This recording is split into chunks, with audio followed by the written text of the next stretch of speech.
And to join her gang, you had to undergo an initiation. You had to kill someone and cut off a body part as proof that they're dead. You got to bring back like the finger or the toe. I don't feel like a finger's good enough. They can be like, that can be anybody's. They need like a something that probably identified them, a tattoo, a head, or whatever. I would have thought. Shit. What if they like brought back his penis and like Jim's like, you killed You killed Stephen. So how do you know? I recognize that penis anywhere.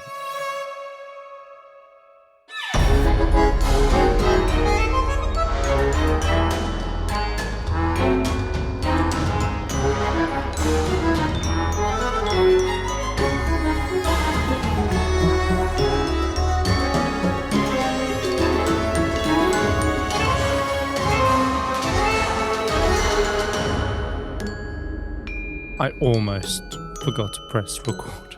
Oh. I literally just realised that. Can you imagine? Oh, we get like 30 minutes in. Like, God damn it, you didn't press record! I'd have been very upset. I wouldn't. I'd just be like, yeah, this week's cancelled. I wouldn't bother. Just, okay. Fine. Lois from Norwich would be very upset if that happened. Lois? She'd be like, there's no episode on a Tuesday! How is she going to clean? We love you, Lois. She's one of our long-time listeners. She'd be very surprised to hear that, actually.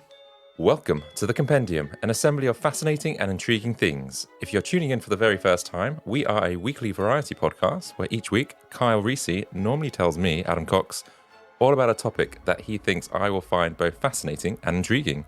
We cover stories from darker corners of true crime, historical events, and incredible people. We give you just enough information to stand your ground at any social gathering. But today, it's my turn. I'm your host, Adam Cox. And I'm your co-host this week, Kyle Risi. And in today's episode of the Compendium, we are exploring an assembly of chilling stories and the extreme lengths the world's most successful femme fatale went to ensure she remained the queen of cocaine. Are we talking cartel? Cartel, we're talking about the biggest female criminal in the world. Are we talking the real-life story of Wendy from Ozarks? This unassuming woman who was like, oh, this little wallflower, then all of a sudden she becomes like this kingpin of the cartel world. Yeah, Wendy's a bitch. She is. I love using that word. Batch. Don't be a batch. Yeah, I have no idea what this is about. It's obviously a cartel story. Yeah. Tell me more. Today, we are covering the life of Griselda Blanco. Is there like... And is this on Netflix at the minute? It's on Netflix right now. Shut up! Yeah. With, what's her name? What's the actress's name from Modern Family? Sofia Vergara. Oh my God, she's so good. Oh my God. So this is the story of her life? Actual Sofia Vergara's life? Yeah, Sofia Vergara is actually the queen of cocaine. She's the queen of cocaine. Yeah, I knew it. It's a biopic. Oh, it just makes so much sense. No, she is playing Griselda Blanco, and Griselda Blanco was one of the most powerful and violent drug lords between the 1970s and 1980s. She became the first female criminal billionaire. Really? She earned herself the title of the cocaine godmother and Black Widow for being a violent and incredibly successful businesswoman in a world dominated by men. I mean, to be fair, if you coin someone Black Widow, to me that means you basically kill your husband. Yep, that's pretty much it. Okay. But not just one husband. But anyway, we'll get on to that. Okay. She's even rubbed shoulders with Pablo Escobar. Mm-hmm. She was one of the main reasons behind the prevalent crime in Miami in the 1980s, managing to fly under the radar of the police for over 10 years. But it's not just the police that have been after her. Her cutthroat behavior meant she gained a lot of attention from rival gangs, which would end up causing her to go into hiding. Combined with the manhunt from the police to bring down her billion-dollar empire, Griselda Blanco accumulated quite the number of enemies during her time. Wow, and Sting's involved. That stinks. The police are here? The police are here? Where? Another Friends quote for those that are going, what the hell are they talking about? So this is the rise and fall of Griselda Blanco, the cocaine godmother. Oh, I have just a feeling this is going to be really good. I hope so. Oh, I'm so ready for this. Okay, but before we get into this, it's time for all the latest things. So this is a segment of our show where we catch up on all the things that we've discovered from the last 7 days. From weird, bizarre news, quick facts, or the stupid shenanigans amongst the Homo sapiens species? This week, it's Adam's turn to go first. What have you got for us? So this week, I've discovered that, there was a time in your life when we couldn't go past an Apple store without you going in. Oh, you're talking about me specifically? You specifically. I mean, I'm getting better, but yeah, it's true.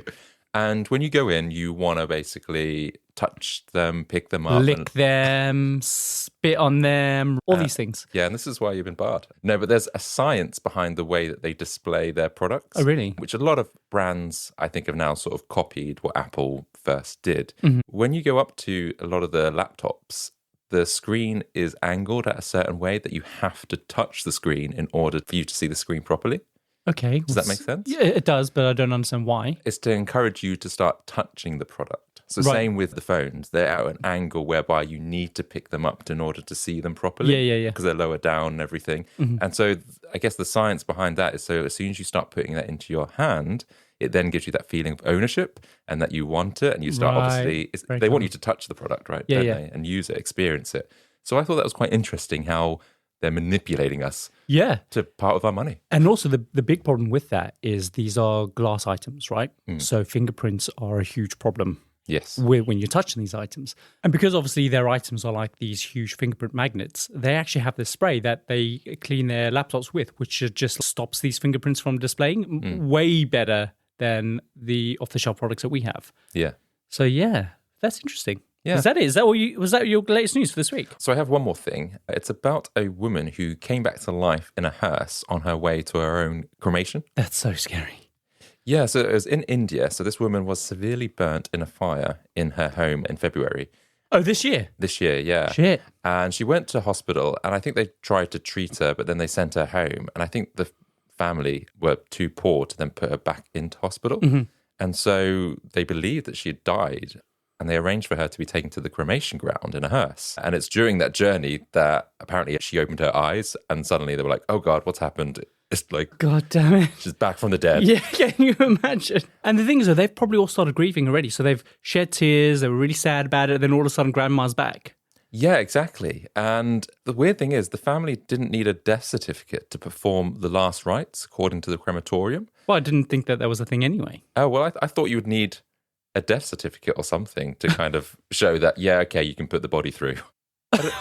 As in proof that the person is dead. Why does a piece of paper need to tell you that? It's, look, there's grandma. She's not moving. I'm going to lift her arm up and then I'm going to drop her hand down on her face. And then you announce that really loudly because you do that to little kids, right? And Yeah. they don't want to hit themselves in the face. Yeah, I just thought, they'd go through, I don't know, some kind of checks to make sure she was actually dead. I mean, Adam, I don't know what to say to that. I know. So No, I know. I know, I've got nothing to say.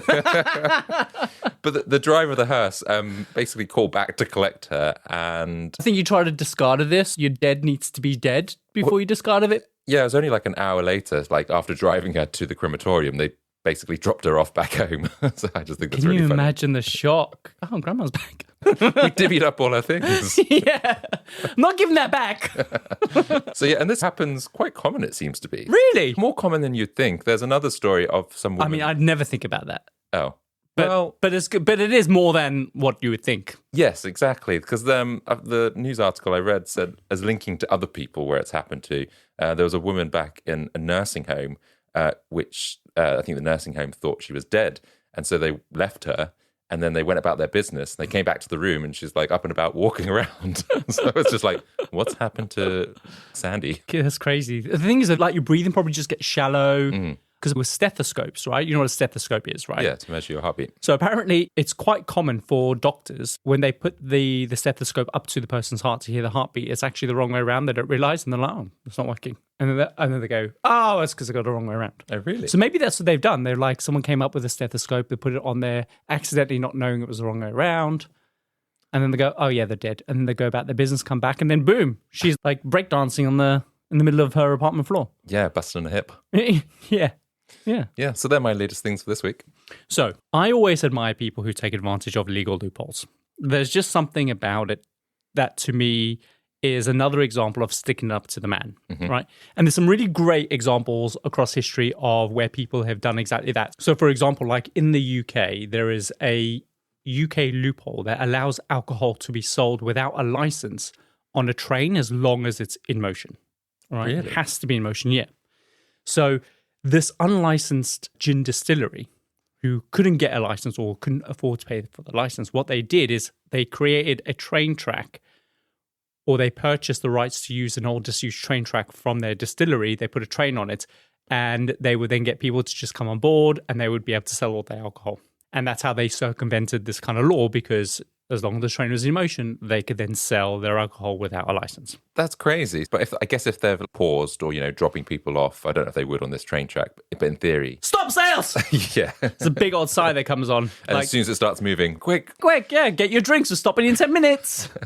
So there's loads of other examples as well, like the really famous story in the 1990s, which I was thinking about doing a podcast on. David Phillips exploited a loophole in an airline's offer, and he purchased over 1 million air miles for $3,000 just by buying pudding, because every time you bought some pudding, you would get some air miles. And he clocks up all these air miles, and then he held them to account.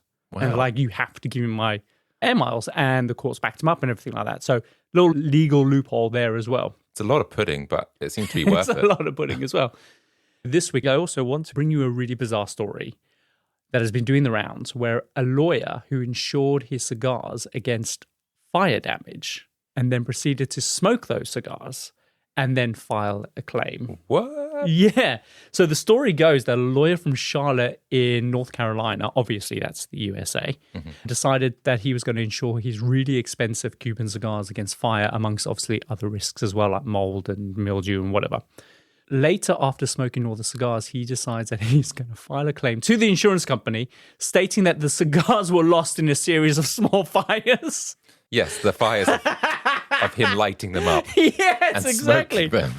So initially, the insurance company is like, yeah, that's bullshit. We're denying your claim. But the lawyer decides to go ahead and sue them. And surprisingly, he wins. Because the judge essentially notes that the insurance company didn't define what constituted unacceptable fire in the policy details.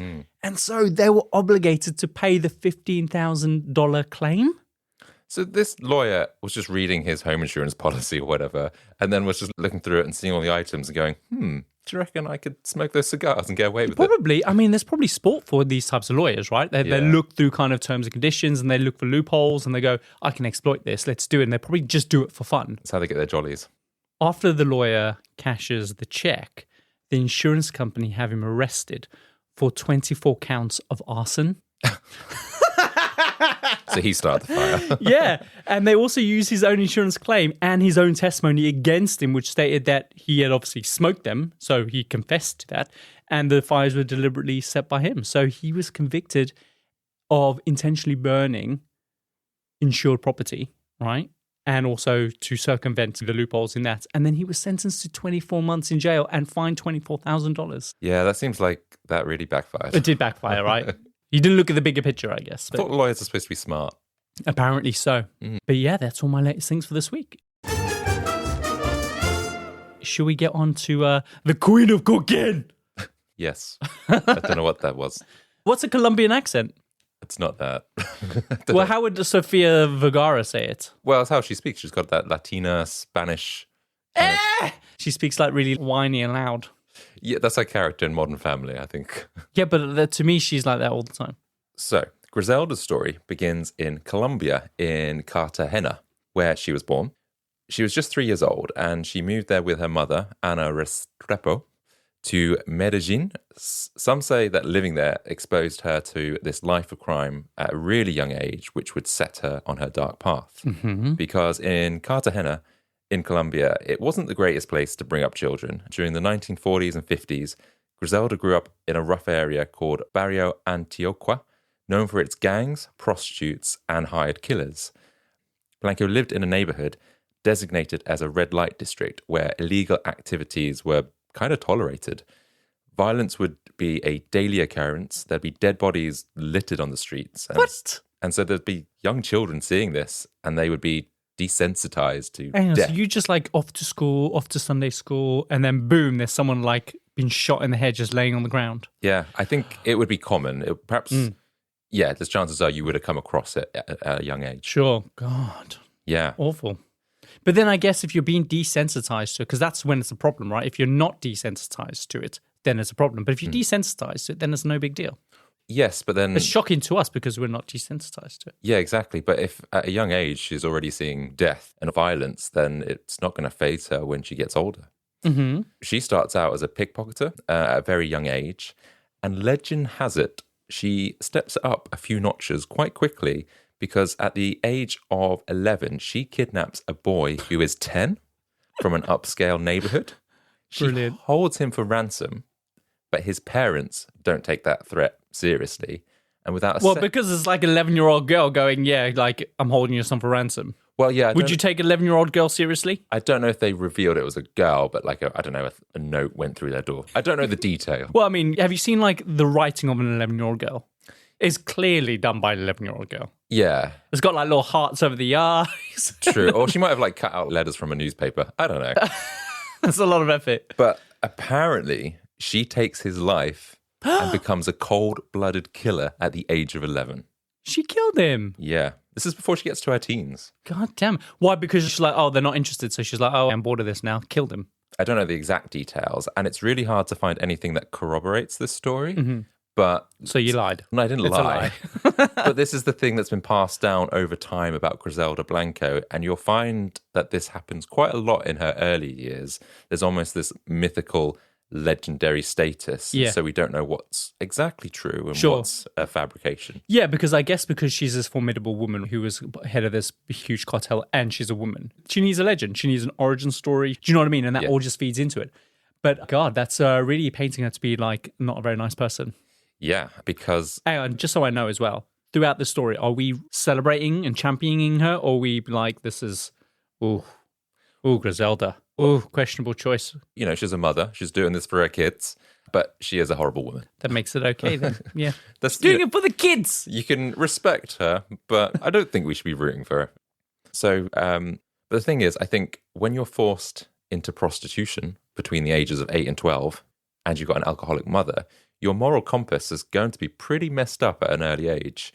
There's no wholesomeness in her life. And I think regardless of whether these stories are mythical or kind of made up or a fabrication, I think the point that is quite clear is she didn't have that loving upbringing that most children should have. Yeah, because I mean, having a non-alcoholic mother is the foundation to teaching you not to kidnap the boy from down the road and then murdering him in cold blood. But yeah, great. It's perfect. I understand. I get it.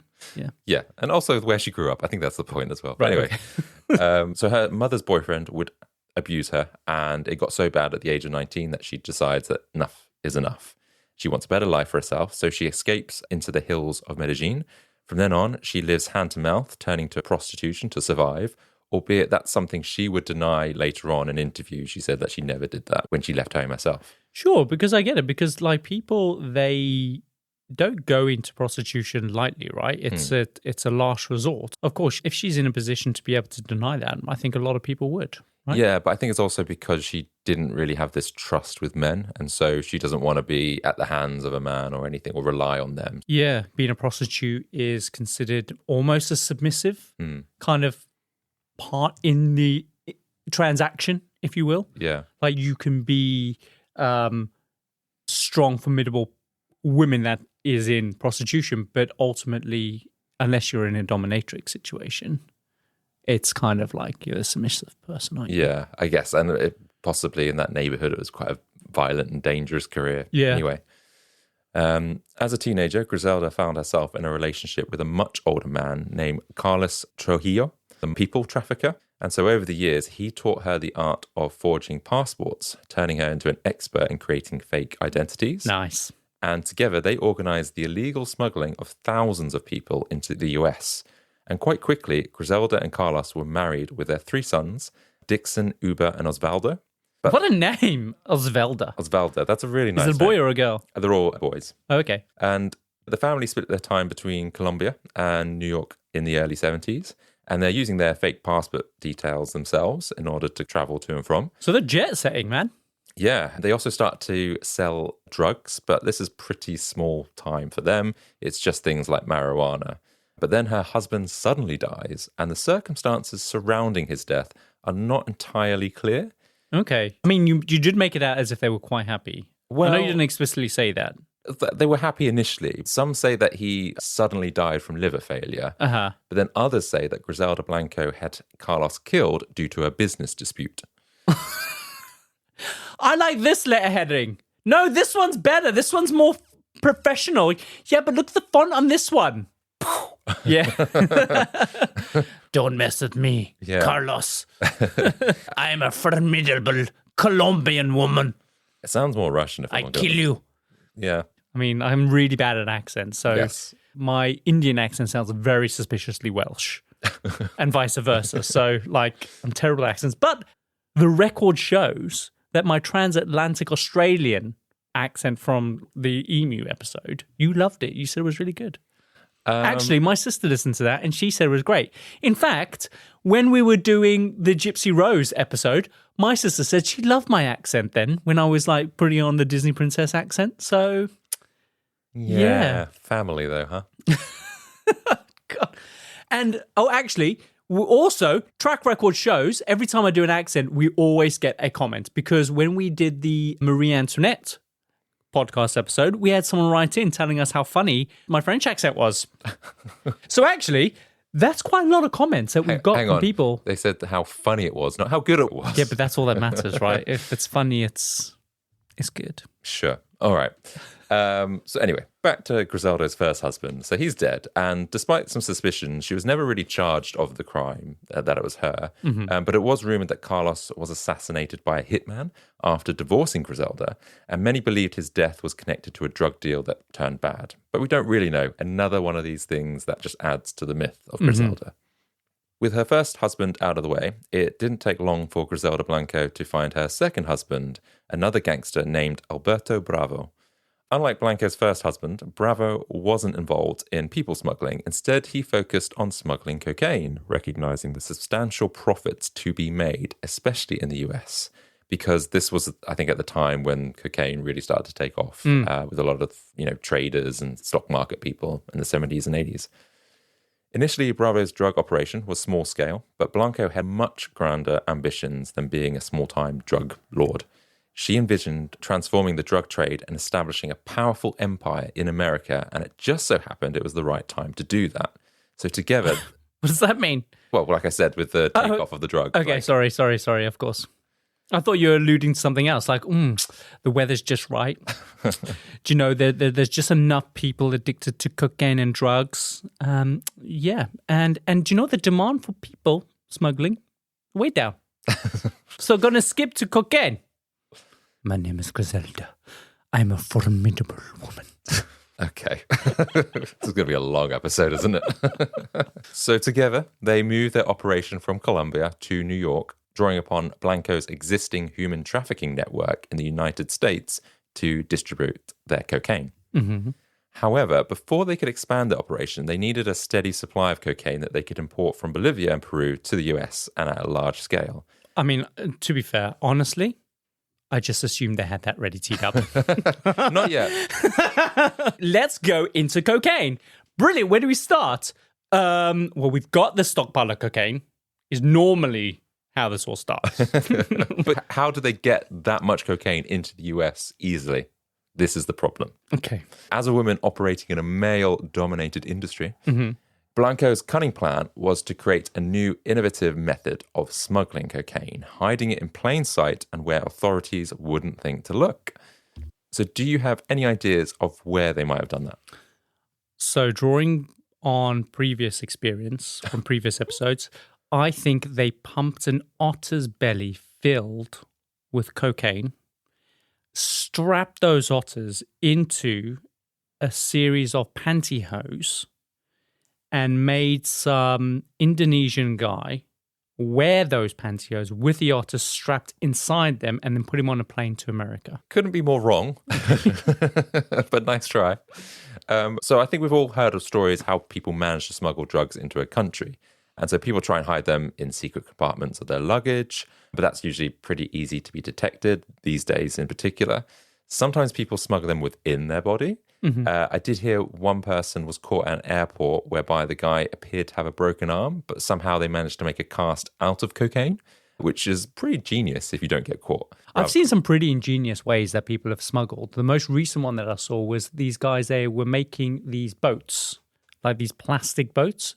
And do you know how like two paper plates for a barbecue fit together seamlessly? And sometimes like you think that it's just one plate, but it's actually two plates. Mm-hmm. And they're really kind of like well molded to each other. So what they get, two boats, plastic boats just like that, they're fit together like that, but there's a thin layer of cocaine in between them. Sneaky. And then they seal it, and then they send those boats off to whatever, to the US or whatever, like ship them, not sail them. Yeah. But when they get there, then they just split these two boats apart, and then there's all that cocaine in. That's pretty cool. That's clever. Yeah. So it's a little bit like that, but not at all, actually. But Blanco's method wasn't quite as brazen as sort of having it on a cast, because custom guards are used to looking at people with unusual bulges or extra layers of clothing to kind of detect drug mules. If you're a horny kind of customs person, you'd be like, he's got a big bulge, let's check him out. Nope, no drugs here. Next. To make smuggling easier, Griselda Blanco bought a women's underwear factory, and they designed special garments and lingerie like padded bras and girdles that could hide drugs more effectively while shaping the female figure and making it appear natural. Do you think that's how the Wonder Bra was pioneered? Because she learned where the right amount of padding was needed. I don't know. To flatter the female body. I don't know enough history about bras, if I'm honest. But I think the brilliance of her plan was that they had to hide the drugs where border guards would least expect them. And so they carefully selected Colombian women that they could trust as their couriers and teaching them to use their charm and sexuality to distract customs and immigration officers. So these women were often very curvaceous and attractive and were encouraged to flirt with these men in order to get past. Sure. And each bra contained a kilo of cocaine worth $10,000 in profit. Wow. While the use of women in drug smuggling wasn't new, what set Griselda Blanco apart was her active recruitment of them into operation. And she was very selective. She would only bring in those that she really trusted into her inner circle. These women helped her to smuggle so much cocaine into the US undetected, it allowed her to forge her billion-dollar empire. And I think this is great because remember when we dressed as female fitness instructors? Mm-hmm. Of course. They'll never leave me. We had these massive wigs. We're wearing leotards. We had breasts, yeah. And filled the cocaine, famously. Well, no, but we did fill our padded bras with juice boxes of alcohol. Oh, my God. Yes, we did. Remember the Capri Suns? Mm-hmm, yeah. Mm-hmm. And so this is... It's exactly the same. It's exactly the same. I used my sheer female sexuality to distract the festival guards while you slip by. And yeah, okay, I'm getting it. I get it. I get it. We have smuggled drugs We've done before. this. Yeah. We could have been one of Griselda's trusted Colombian female. I think so. I've also done this with armbands at a beach fancy dress party. But getting the alcohol in the armbands was a lot more difficult. You had to spit it in. And so I was just drinking backwash. You don't want to be sharing that then? No. So, although some people were fine with it. I remember I was pouring shots out of my armband. Gross. I did warn them. My backwash. Yeah. They were like, it's fine, it's free. Would you take free alcohol if it was backwash alcohol now? Like a waiter came up to the table like, so... the wine on offer today is we have this really beautiful, green, organic, really citrus Sauvignon Blanc. It's 15 pounds per glass, but we do have the same one that's free. It's just been spat back into the bottle by Hosier, who is our dishwasher. I would go, can I just check out Hosier? Yeah. Does he have clean hands? Is he clean? Yeah. and if he's really hot, I'd be like, yeah. Sure, I'll have two. A bit of mouth spitting's fine. Spit that wine into my mouth. Can we get Hosier to drink the wine again and then spit back into my mouth? Anyway, so that's, I don't think I would do it now. It's kind of gross. Like I said, it depends on what Hosier looks like. Anyway. Yeah. So before long, Griselda and Alberto had seized control of New York's cocaine trade from the 5 Italian mafia families. They were bringing in a pretty tasty $10 million in weekly profits from doing this. Wow. Which is an incredible amount of money. However, their success didn't escape the notice of law enforcement, including the police department and the Drug Enforcement Administration, the DEA. More and more mugshots were taken of dealers getting caught, lineups were being organized, And there was just an increasing amount of cocaine that was confiscated from the streets and they were stored in police facilities, which were probably saved for the Christmas party. But anyway, so despite these arrests, the police department in New York had no clue as to where these drugs were coming from. And so they launched this underground or secret mission called Operation Banshee. And this operation involved sending undercover policemen out into the streets to try and infiltrate and gain intelligence on where the influx of cocaine was coming from and who was behind it. So they're not interested in the small-time players. They want to get who is at the heart of this organization so we can bring them down. Yes, exactly that. And so these officers needed to get in with an informant, and the best way to get to them is to bust them for a crime or approach them if they've done multiple crimes and were facing some serious prison time. Right. So in Time exchange, to negotiate. yeah, if you could get them on your side by saying, hey, we'll give you a more lenient sentence or possibly no jail time at all. Or this bag of cocaine. We'll give you one bag back. Then the informants would potentially do that with the police. Mm-hmm. So the police arranged to get a name of a supplier called Lila Parada. She worked within the organization as a distributor, but wasn't a key member. However, she probably could prove quite valuable. So getting closer to her would get them closer to the source. Because at this point in time, the police have not heard of Griselda Blanco whatsoever. So it's just not on the radar. Not on the radar. So the police get a warrant to wire Lila Parada's apartment, and they need to have a very good understanding of Spanish and know the colloquialisms and slang from specific areas within Latin America, Colombia, whatever, to decipher some of the things that they'd be talking about. Mm-hmm. For example, if the police hear a dealer saying, oh, I'm dropping off the kids. That means he's having a shit. I know, that's what I thought first. I was like, oh, he's going for a poo. No, it actually means, oh no, he's dropping off some drugs to someone. Okay. Or someone might be dropping off some clothes at the cleaners. That would be another way of saying it. But sometimes they would say things like, oh, the bread wasn't good. So what do you think that might mean? The bread wasn't good. It means, I don't know.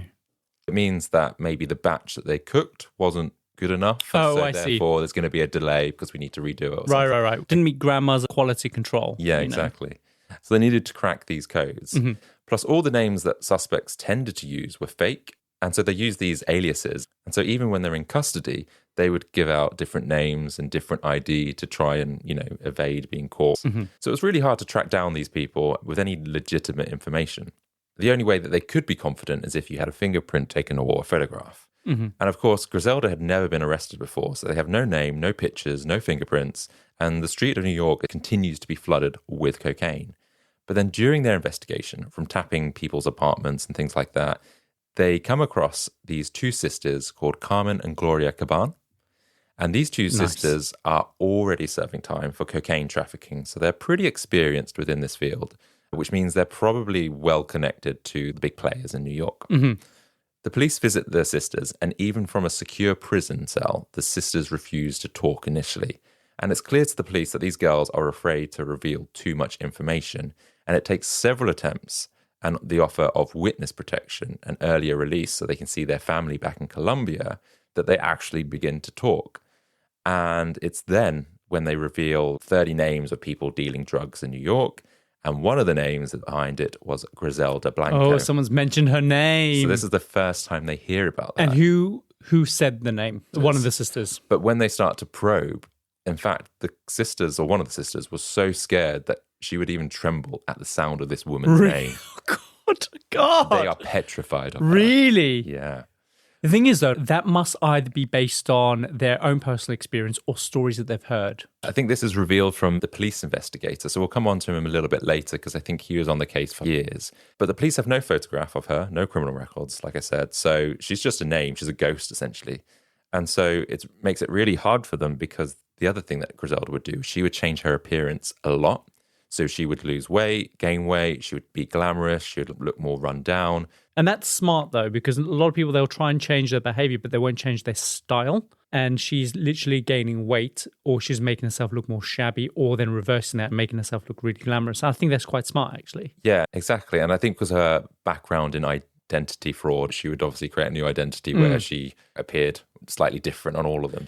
So at this point in time, she's evaded arrest for a while and the police are only just starting to get close to her. In order for Griselda to become so powerful, so rich, and to strike fear in a lot of people like the Caban sisters, what did she do to cause this reputation? Is that a question for me, or are you about to tell me? Well, yeah, I'm about to tell you. So as I said, Griselda had to operate in a world dominated by men. And to succeed, she had to be tougher and more ruthless than any man, so people would respect her and think twice about double-crossing her. I'm assuming this is going down the route of killing a few men just as a warning to all the rest. She really killed her husband. Well, allegedly. So she had to show that she couldn't be messed with, and she would be willing to kill you if you owed her money, or if she owed you money and she didn't want to pay, she'd kill you. Yeah. If you looked at her funny, she'd kill you. Yeah. If you encroached on her territory, she'd kill you. So the whole point is, it didn't take a lot for her to pull a trigger at you. And the thing is, she sort of mesmerized people. People say she could woo you in her presence. She was a glamorous lady. But not just that, her success would make you a loyal follower because she was pretty renowned within that sort of field. So she was well respected and she was admirable, great business person. So people feared her and liked her and admired her and all these things. Yeah, and if she asked you to do something, she wouldn't ask you to do something that she wouldn't do herself. But she didn't look like a killer. She was only about 5 feet tall. A bit like your mum, actually. Can you imagine her being a killer? I mean, it's difficult to judge with Glaswegians. Even when they're being polite, they sound really aggressive. So yeah, I imagine her like pulling out a Swiss Army knife at a post office worker or something. My mum used to be the bully of bullies. Really? Yeah, she was like a bully at school, but she would bully the other people that were bullying other kids. Oh, that's good. Yeah. That's good. Doing it for the I don't know, the underdog. Yeah, I guess so. Yeah, that's what she always used to tell me. And now she just spends her time buying vibrators for friends. Actually, I had my sister the other day ask me, she sent me a question. I don't know what is happening with her or my family. They're all freaking mental when it comes to like talking to me about sex. I don't want to hear it. But apparently I'd had a conversation with my sister where I was telling her about a friend of mine who had gone ahead and set up a sex shop in Norwich somewhere, which I don't remember. I think it was me just telling my sister about a friend's friend who had set up an online sex shop. But my sister was like, where is it? Can I go and visit it? I'm like, no. Did you get discount? Yeah, I'm like, I don't want to be having this conversation with you. There's no sex shop. So just get out of my life. Maybe she thought you had a loyalty card. I'm That like, she would. family think I'm somebody else. Have you mistaken me for that? Yeah, why do they keep talking to me like this? I don't want to talk about vibrators and sex with you guys. Yeah, that is weird. It's very weird. Anyway. So one of Griselda's main methods of killing has become a staple in the career of being a hitman. Okay. She is credited with inventing the motorbike drive-by shooting, a tactic whereby an assassin would ride up to you, gun you down, and ride off again. She invented that. She invented that, yeah. That's her doing. I don't know if she was riding on the motorbike, but I think she came up with the idea, or she used that a lot. So was she like, do you know what, guys? I know how we can improve on the drive-by shooting. Motorbikes. It's 20% quicker at getting away. Yeah. And if you need to turn around, you can just go. I guess the idea is that if you're like in the mean streets of Colombia, then you can kind of whiz down the little side routes and stuff like that. Whereas a car, you can't always get into tight spaces. I think that was probably part of it, yeah. Right. It sounds like it. Makes sense. So she would use this tactic again and again, and racking up what is thought to be over 200 murders. Some say up to 2,000. That's mental. Yeah, I mean, I only saw that quoted once, so it just makes me think, because there's a lot of crime going on in Colombia or wherever, so maybe she's somehow connected, but a lot of people do suggest this sort of 200 mark in terms of how many people she had killed. Her personally? Well, through a hitman, but she has killed people, I believe. Yeah. But we're not talking anywhere more than like Harold Shipman, who killed like 383 people. I guess not. I mean, this is kind of what's quoted. No one really knows because there's so much that's just legend or not proven in any case. But it's still a lot. And so she had run-ins with rival gangs. And so by the time she was forced to go back into hiding in Colombia because the heat had turned up on her in New York, Griselda had made quite a few enemies. Plus, there are now other drug rings that are stronger and bigger in Colombia when she goes back. One of them being the infamous Pablo Escobar. So he's known as the godfather of cocaine, and he had taken over as the biggest drug network in Colombia since Griselda had moved to America. Pablo was one of the richest drug lords in history, controlling about 80% of the global cocaine market and reportedly earning more than $420 million a week. That's so crazy. And I love the fact that he succeeded her. So she was the original OG. Yeah, in that particular that. area, yeah. And But that's crazy. Like, I had no idea there was an overlap. yeah. But what it meant was that Griselda couldn't really take back control from Pablo Escobar. Yeah. In fact, she was fearful of Escobar, given her reputation. That's kind of a big deal. Given his reputation. Her reputation, she was fearful of him because she was pretty violent herself. Yeah. But then Escobar has been rumored to say that the only man that he was ever afraid of was a woman named Griselda Blanco. God, that's so rude. I think he's just sort of saying, like, you are my rival, like, Yeah. rather than you look like a man. Yeah, exactly. It's probably also like a mark of respect because he's Yes. saying you're my equal. But then at the same time, embrace the fact that she's a female, right? Yeah. Like, she's just another human being. It doesn't matter if she's male or female, but I see the sentiment there. Yeah. Not much is known about how well they knew each other. They did meet in the late 1970s when he was only 15 and she was 20. And he was looking to get into the drug game, and Griselda had more experience than him at that time. And so he was kind of trying to draw upon her experience and network to get in. Do you know what? I guarantee you 100% that in the TV series of this, when there are scenes with them together, 100% guaranteed there's going to be sexual tension between them two. Well, Because that's the first thing I thought of is I bet they banged. they say that there potentially was a romantic relationship. Others say They banged. we don't really know. I mean, but not probably at that age, 15 and 20. That's if she was 20 and he was 15, that's probably not, because she was her husband, although she did just kill him. So I don't know. But They banged. there's no confirmation of that.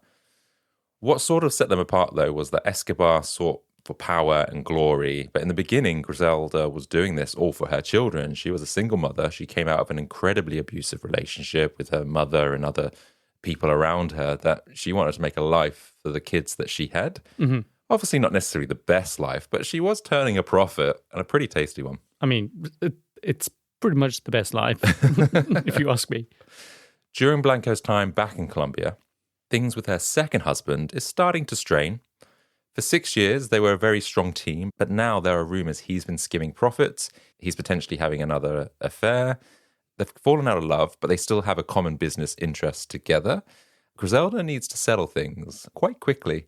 So she travels to meet Alberto with an entourage of bodyguards, and they arrive outside a nightclub and park up. Griselda and her men get out of the cars, and as Alberto steps out of the club, accompanied by his team of armed men, Griselda and her husband stand at opposite ends of this car parking lot, and their guards are standing behind them, fingers resting on triggers, ready to draw. Mm-hmm. Whatever their initial intentions were to resolve matters, things escalate pretty quickly because we assume there was some kind of heated argument or dispute, because it leads to Alberto and Griselda drawing guns on each other. Bullets are flying in all different directions. It's a bloody shootout. Griselda and her men manage to fatally wound Alberto, leaving him for dead in that car parking lot. Griselda herself is wounded in the stomach, but her injuries are not life-threatening. She survives. It's just a domestic dispute. You've got this entourage with you that are on your side. Yeah. We could do that when we have a fight. The thing is, they were probably like this one big unit, and it's somehow divided as like a civil war going on between them, sort of thing. It's crazy. This is so good. And so it's Alberto's death is where she gets the nickname the Black Widow, because obviously female spiders supposedly kill the male spiders after mating. The Black Widow, isn't it? That does it? Oh, yeah, the Black Widow. Sorry, that's what I meant. So a year later, she does move on quite quickly, and she marries another drug trafficker, Dario Sepulveda. Okay, good name. I think I've said that right. And soon after, Griselda has another baby, a boy, and she cherishes all her children, but this one in particular, I guess because he's the youngest, Always the youngest is the favourite. Can do no wrong. Yeah, she names him Michael Corleone after Al Pacino's character in the Godfather movies. God. I think it was quite funny because she knows that she's called the cocaine godmother. It's really weird that you would expect the characters in The Godfather would be basing their characters on real life. But no, here she is, the most successful drug pin or queen pin in the world, is using inspiration from The Godfather. Yeah, it's funny, isn't it? Why can you say it like that?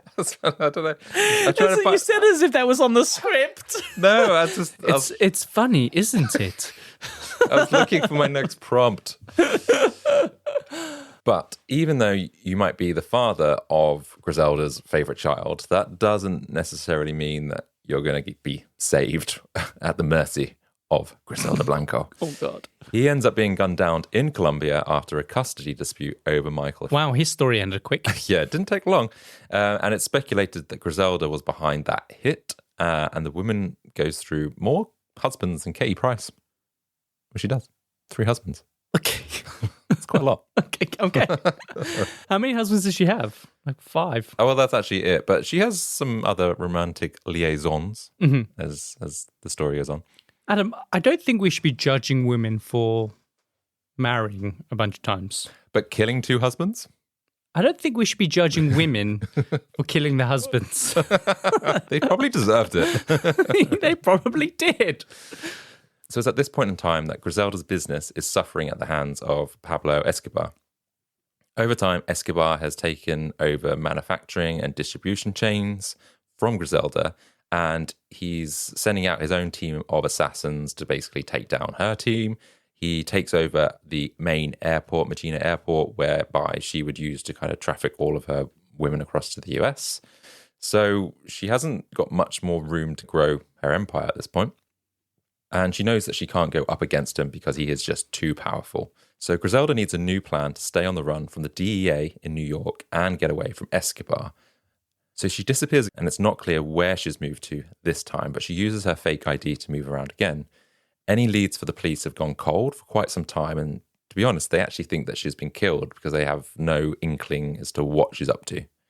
But then a series of violent crimes in Miami draws their attention to look closer in that area, and all of a sudden there's an increase in shootings, dead bodies, and cocaine on the streets of Miami. And to join her gang, you had to undergo an initiation in her group of henchmen, which I think are called the Pistoleros. You had to kill someone and cut off a body part as proof that they're dead. You got to bring back the finger or the toe. I don't feel like a finger's good enough. They can be like, oh, that can be anybody's. They need like a something that probably identified them, a tattoo, a head, or whatever. I would have thought. Shit, that's harsh. I mean, a finger's easy, right? Exactly. You could just get that off someone you know and be like, can I borrow this for the day? What if they brought back his penis and like Jim from the gang headquarters is like, you killed Steven. So how do you know?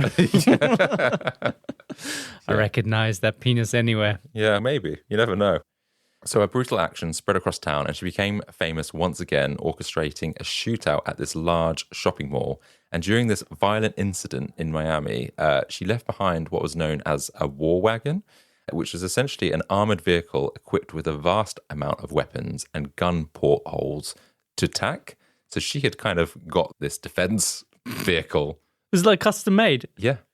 So she left that behind, and now the police have their weapons, some of their weapons. And I think they kind of know what's going on. They start to kind of piece bits together that maybe she's about in town again. So she becomes at the top of the most wanted list in the US pretty quickly. Wow. Fun fact, at this point in time, in the 1980s, Colombia was producing 3/4 of all cocaine on the planet, and about 70% of that was trafficked through South Florida. And that's more than $20 billion of product moving into Miami. Wow. So that is a lot, and it changed quite quickly, I think. This is what they call the Miami drug wars, I think, of the 80s or something.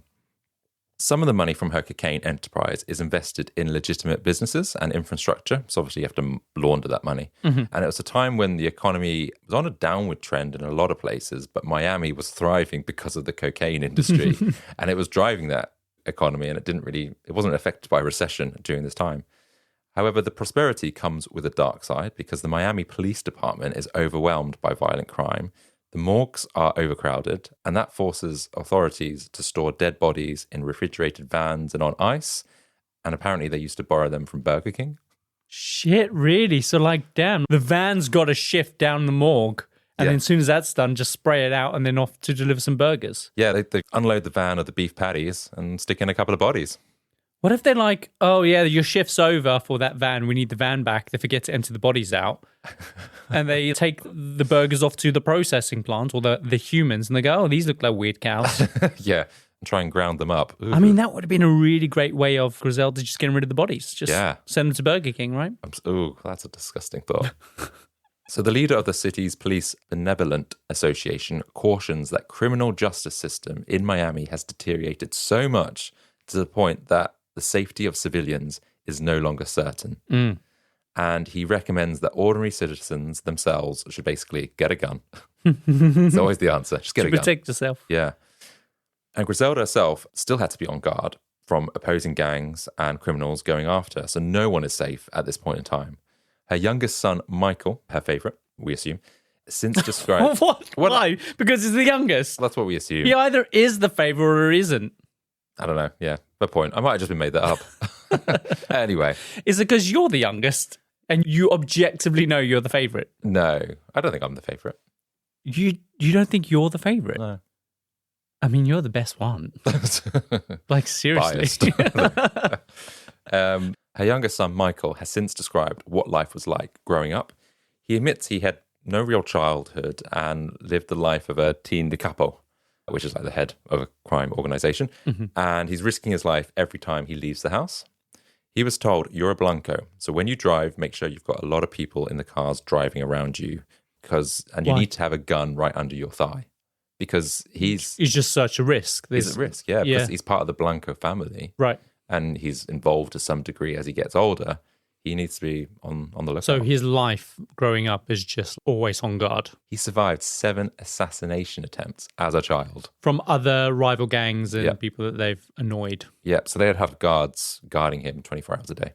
Yeah. That's crazy. But it wasn't all doom and gloom. He was treated to a luxurious lifestyle. His mother was very glamorous and would look after herself, and she would throw these lavish parties at her Miami mansion. She made sure her sons were well looked after, and really they were the people she ever truly trusted, given the number of enemies she had.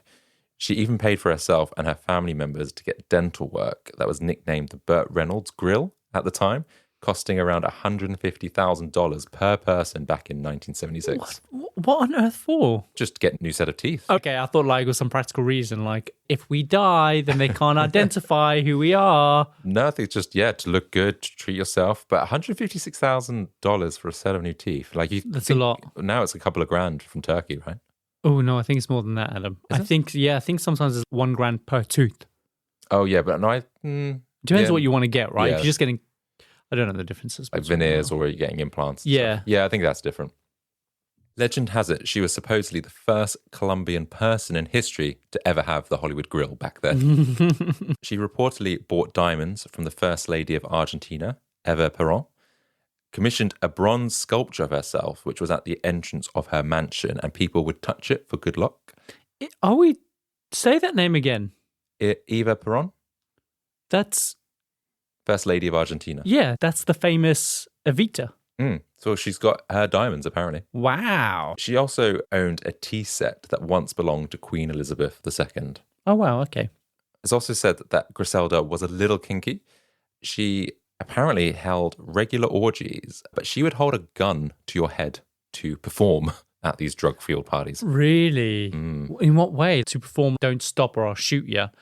I guess a little risky. I don't know. She also had a guard dog named Hitler. So she has a weird sense of humor. I don't like her too much. Police are well aware that Griselda Blanco is alive and running her operation, but her exact whereabouts are still not known. Informants revealed that Blanco had placed her 3 older sons, Uber, Osvaldo, and Dixon, in charge of her drug distribution in San Francisco, Los Angeles, and Miami. And so while they knew about their sons' roles, details about their whereabouts was pretty scarce as well. Given that Blanco's sons were really the only people she fully trusted, the DEA hoped to exploit the family's bond by gaining the trust of one of her sons. And so in April 1983, the guy leading the case, Bob Palumbo, finds... What's his name? Palumbo? Why are you saying it weird? Sounds like a sandwich. Don't diss Bob, all right? He's the one that brings down this operation. Okay, sorry. He finds a potential candidate named Jerry Gomez, a Colombian businessman serving time for narcotics. And Gomez has connections with Blanco's 3 sons and is believed to have an entry point into her organization. And so the DEA planned to release... What? What now? I don't know. It's not even funny. You just said he had an entry point into an organization, and I just think that sounds dirty. I don't know what's wrong with me. So the DEA planned to release him from prison and send him undercover to approach one of Blanco's sons, offering to launder money for them. It was a risky move, as trusting a federal prisoner could backfire, but the DEA basically had no other option. They needed to find a way to get in. So they arranged a meeting with Blanco's youngest son, Dixon, in California, hoping to gain his trust and eventually locate Griselda and the other sons. Initially, Jerry successfully gets to Dixon and brings him on board and manages to propose that he'll launder money for Griselda. And he wears a wire to gather this evidence. And so Dixon seems unaware of being set up, so he gets his mum involved. And he accidentally says that his mum's moving between Miami and LA. However, it's unclear if they've done enough to draw Griselda out, and so they need to get a meeting with her. And so 3 weeks go by, and Gomez receives a call from Griselda herself, taking the bait. A meeting is arranged between Jerry Gomez and Griselda, and she's now operating out of California. She invites Gomez to meet her at this LA hotel. Now, despite the pressure, Bob Palumbo must resist the urge to arrest her immediately because he knows she's going to be turning up, but he needs more evidence to convict her. So Jerry Gomez is given a wire for the meeting, and he's on the edge of his seat, and he waits in this hotel for Griselda because she's unpredictable. He has no idea what she might do because she has good form for just putting out a gun. She might marry him and then kill him. Yeah, but she would happily kill you in front of other people. Not a problem for her. There's also this fear that Jerry might make a mistake and offend Griselda or just mess up this whole operation because he's putting his life in danger. And during that meeting, Jerry becomes very nervous right up to when Griselda approaches him. And he's so fearful that he can barely string a sentence together that's coherent. And for someone like Griselda, you know, she has very good instincts on whether to trust someone after all this time. And so she doesn't necessarily buy what's going on. She senses something is off. And so Jerry's like, uh-oh, am I going to get shot here? But she actually just backs away and leaves because just doesn't want to be involved. Yeah. And so they think the operation is blown. But actually, when they re-listen back to some of the recordings, there is one bit of information that could prove useful, an address of an LA distributor. And so a warrant is obtained to search this property. And the property is pretty nice. It's nothing too elaborate, but probably not to draw too much attention to it. Okay. And they have to act quick before they risk losing Blanco again. So on February the 17th, 1985, the detective, Bob Palumbo, pulls up at... Sandwich guy, pulls up at the address and he looks around it. It looks pretty standard for that particular area. But he soon sees a child emerging from the doorway accompanied by an unknown woman. Okay. So he grabs his binoculars, he looks through the windows, and there she is. There's Griselda Blanco. He's got her. Wow. There's a chance to take her down because who knows when they'll get another chance. So the detective calls for backup and waits in an unmarked police car. And eventually, once they turn up, they check their weapons and they start to approach the house. And they approach the side door of the house while others are surrounding the property. And inside the house, it's pretty empty. And they're expecting like to be guards around and or just more people, but it's quiet. And so they drop their weapons for a bit because they're like, hang on, what's going on here? Something seems a bit sus. They kick down the door and they find Griselda Blanco in a state of semi-undress in bed reading the Bible. Well, I'm just reading the Bible. Yeah, learning all about Jesus. I'm not doing anything weird. Yeah. So she's obviously seen them. I don't know because I think she was very surprised and wasn't expecting this ambush. And it turns out later in life she does become a reformed Christian again. But I don't know if it was at this point or after she's caught. Oh, hang on. So are you saying that this wasn't staged, that she has got this real big separation between her gangster life and her home life? I guess so, but I would have thought she would have had more guards around because her sons had guards growing up. So I just don't know if she just let her guard down this particular day. But something was obviously on the side of the police's luck because it was relatively easy to take her down this time. Yeah, and makes me think that if she is this huge, formidable kind of huge drug cartel drug lord or queen pin, then this doesn't make sense to me. If you're living your life where you have to constantly make sure that your children have got bodyguards and have got guns with them and they've got people around them, you're the same. Yeah, you'd have thought so. I think that she's planned this. Like she had spotted them and she was like, quickly, everyone leave. I'm going to just get dressed in my dowdy outfit and get the Bible out and get into bed. It's an interesting theory and maybe, but I don't think she ever wanted to be taken down. And the reason I say that is because when Palumbo greets her, he's actually really happy to see her, that he actually even kisses her on the cheek because he says, I finally found you after all these years. The only kind of protection she had, there was a gun on the dresser, which she couldn't reach in time. So, I think she generally let her guard down. And Palumbo says that after being arrested, she portrays this tough and distant demeanor, a common trait apparently among Colombians. She shows little emotion, but during the car ride to Los Angeles, she's in the backseat with him and there's another agent driving. And her demeanor just changes dramatically all of a sudden as they approach the courthouse.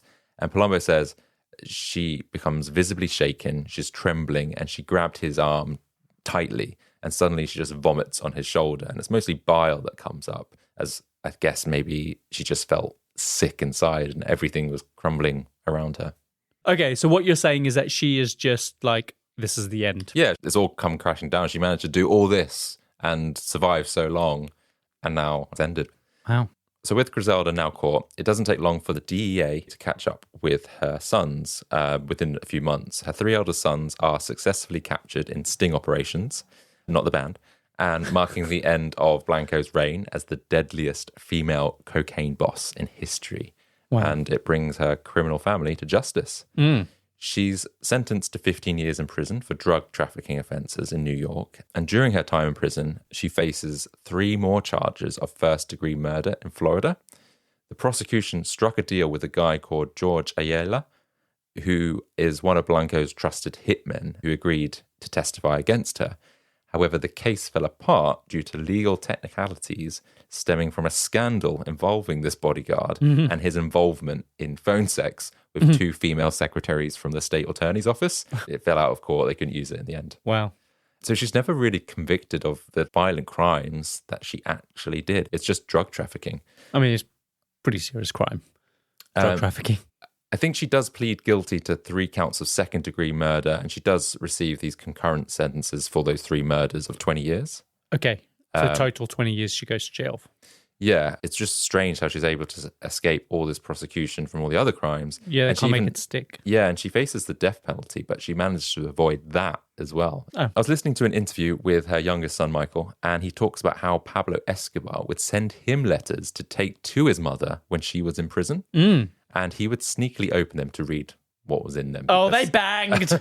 No, he was just like, oh, Pablo's writing to my mum. What's he telling her? And apparently he would send her words to keep her spirits up and give her motivation to keep going because he owed a lot to her. Yeah. So I thought that was quite sweet for these murderers to, I don't know, bond over this mutual respect. Yeah, I guess so. Yeah. Definitely banged. All of her sons face some kind of punishment. The youngest is placed under house arrest, whilst the oldest 3 serve time in prison. They're released in 1992 and deported back to Colombia. However, staying in jail might have been safer for them because Osvaldo, the first of Griselda's sons, is killed in a machine gun attack at a welcome home party. Oh, God. Welcome home. Yeah. Bang. You're dead. Griselda, she's distraught in her American jail cell when she learns of this, and she sends a message threatening retribution to be read out at his funeral by the priest. The priest. I don't know whether he did or... Oh, he did. Maybe it was a corrupt priest. Who knows? Dixon, one of the other sons, he seeks revenge by torturing and killing his brother's murderer by stabbing him through the head with a screwdriver. Oh, God. But he soon meets his own death along with his brother, Uber. So now all 3 sons are dead. God. Griselda is eventually granted compassionate release in 2004 after suffering poor health from a heart attack due to years of smoking. She is deported back to Colombia, where she practices Christianity and keeps a relatively low profile in Medellin. On 3rd of December 2012, however, Griselda, now 69 years of age, enters a butcher shop, appearing just like a regular old lady to the shop owner. Little does he know that she's the notorious Black Widow, responsible for this big drug empire. Okay. Leaving the butcher's, as Griselda Blanco steps onto the street, she notices a man on a motorbike speeding towards her. And just like that, Griselda is shot dead in the head by a motorcycle drive-by killing. Really? On the very drive-by shooting method that she invented? Exactly. Isn't that some kind of weird comeuppance, karma, whatever it is? Yeah. So she just got shot dead right there on the street. Yeah. Do we know who it was? Nope, just, I guess, a rival gang. We don't know. I think it's described as some man in his 40s or 50s that did it. Damn. And that is the rise and fall of the cocaine godmother, Griselda Blanco. It was really good. Good. I think given her story and her rise and the fact that she's a woman and everything like that, there's just a lot of interest in her story. So not only is Sofia Vergara playing her in Netflix, Catherine Zeta-Jones portrayed her in a film in 2018, and J-Lo is set to play her in another movie. Oh, really? That would be terrible. Yeah, it didn't feel right. No, not J-Lo. Catherine Zeta-Jones, brilliant. Yeah, although she's not Colombian. I mean, if there's anything like me where you confuse your accents, she with a Welsh accent, but, oh, she's from Colombia. Yeah, fair point. Her son, Michael, was actually offended the way that they kind of portray her, because I think Sophia has these prosthetics that she would put on to, I guess, tone down some of her natural beauty to make her a bit more sort of harder faced. Oh, that's harsh. And he was a bit like, but my mum was actually pretty glamorous when obviously she was a free woman. Yeah. Wow. Okay, yeah. There's some good pictures of her. Yeah, she is really glamorous when she was younger. So she managed to have a $2 billion net worth, the only woman to ever make the top 10 richest criminals. She was richer than Al Capone, and the richest being Pablo Escobar with 30 billion fortune. Wow. And her son, Michael, is still alive. And as I said, he's kind of criticized some of the adaptations that have been made of her. He was never consulted on the family's history. So I think he's actually threatened to sue Netflix and Sophia. But I think that's been dismissed or settled now. Yeah, I mean, come on. You are from one of the most dangerous families in the world. Yeah. Who you lie, you steal, you kill, you do all these things. Even if someone did consult you, there's going to be a biased view of it. And also, people are probably terrified. Netflix are like, I don't want to no way. Possibly. They invented the drive-by motorcycle shooting. Yeah. He's left that world behind now. He actually has a clothing brand called Pure Blanco. But he says there's no winners here because he had to bury 22 members of his family. So he recognizes his mum was no saint, but she was a good mum to him, if that makes sense, I guess. He was the youngest and the favourite. Yeah. But he still seems to be playing on his family's history, because if you go to his company's website, Pure Blanco, on the homepage, you've got models wearing his clothes whilst holding guns. And then you have a Black Widow spider animation on the site, and the logo says it's established in 1943, which I think is the year that Griselda was born. Right. So it's heavily leaning into his family. Yeah, he's capitalising on it. But I mean, that's his right. Yeah, exactly. And it is his history, and he's the only person around now that we probably can truly trust his word, I guess. But yeah, that's it. Well done. I loved it. It was really good. Let's do the outro. Uh-huh. And so we come to the end of another episode of The Compendium, an assembly of fascinating and intriguing things. If you found today's episode both fascinating and intriguing, then please subscribe and leave us a review. And don't just stop there, schedule your episodes to download automatically, because doing this not only ensures you're always in the loop, but also boosts our visibility, helping us to serve you even more captivating tales straight to your ears. You can follow us on Instagram at The Compendium Podcast, or visit our home on the web at thecompendiumpodcast.com. We release new episodes every Tuesday, and so until then, remember, Griselda Blanco is a cautionary tale of unchecked ambition, because you should be careful on who you stand on the way to the top, as you're most likely to meet them on your way back down. Ah. Until next week, see ya. See you later.